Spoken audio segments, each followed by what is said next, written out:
అంటే కాపుల్లో ఒక బలమైన నాయకుడిగా ఎదుగుతున్నటువంటి స్వర్గీయ వంగవీటి మోహన్ రంగా గారి దగ్గర నుంచి తీసుకుంటే ఎవరైనా కానీ ఒక బలంగా ఒక నాయకుడిగా ఎదుగుతుంటే తెలుగుదేశం పార్టీ ఒక స్వార్థపూరితమైన పార్టీ అని ఆ రోజున ఆయన నిలదీశారు. ఆయనని ఎంత దారుణంగా అధికారంతో హతమొందించారో మీకు తెలుసు. మరి తర్వాత నాయకులు ఎంతమంది ఈ తెలుగుదేశం పార్టీని నిలదీస్తున్న వాళ్ళల్లో పేర్లు చెప్పుకుంటూ వెళ్తే ముద్రగడ పద్మనాభం గారి గురించి మనకు చాలా స్పష్టంగా తెలుసు. ఆయన ఎంత దారుణంగా ఆయన సతీమణిని వాళ్ళ కొడుకుని కాపుల గురించి మాకు న్యాయం జరగట్లేదని ప్రశ్నిస్తే హింసించారో మీకు తెలుసు, మనందరం చూసాం.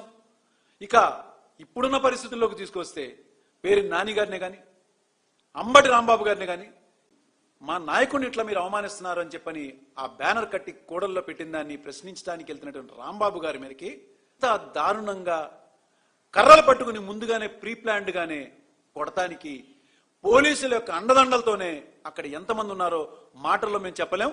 మీకు ఒక్కసారి నేను చూపిస్తాను, ఆ విజువల్స్ చూడండి. చాలా కాపుల గురించి మాట్లాడేటువంటి నైతిక అర్హత వైఎస్ఆర్సీపీకి పార్టీకి లేదని చెప్పి తెలియజేస్తూ ఉన్నా.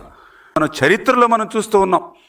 ఎందుకంటే ఆంధ్రప్రదేశ్ చరిత్రలో మొదటిసారిగా ఒక బలిజ బీడ రత్న సభాపతి గారిని ఒక ఉప సభాపతిగా ఇవ్వడం కానీ, ఒక పసుపులేటి బ్రహ్మయ్య గారు కానీ, రామచంద్రయ్య గారు కానీ, ఒక పాలకొండ రాయుడు గారు కానీ, ఇలా ఎంతోమందికి రాజకీయంగా ఉన్నత భవిష్యత్తు కల్పించడమే కాదు, ఆదికేశవుల నాయుడు గారు, చదలవాడ కృష్ణమూర్తి గారు, అత్యున్నతమైనటువంటి తిరుమల తిరుపతి వెంకటేశ్వర స్వామి చైర్మన్గా ఇచ్చినటువంటి ఘనత కూడా తెలుగుదేశం పార్టీది. అటువంటి తెలుగుదేశం పార్టీయే ఆంధ్రప్రదేశ్ రాష్ట్రంలో కాపుల చిరకాల కోరికైనటువంటి కాపు రిజర్వేషన్ ఇచ్చింది తెలుగుదేశం పార్టీ. కాపు కార్పొరేషన్ ఏర్పాటు చేసింది తెలుగుదేశం పార్టీ. ఆ రకంగా మరి తెలుగుదేశం పార్టీ కాపుల అభ్యున్నతి కోసం పాటుపడతాయి. అందులో ముఖ్యంగా ఆ రిజర్వేషన్ విషయంలో మనందరం కూడా చూసాం. బ్రిటిష్ వారి కాలం నుంచి కూడా కాపులకి రిజర్వేషన్ ఉంటే ఆ రోజు వచ్చినటువంటి నీలం సంజీవ రెడ్డి గారు ఆ కాపు రిజర్వేషన్ రద్దు చేసినటువంటి పరిస్థితి.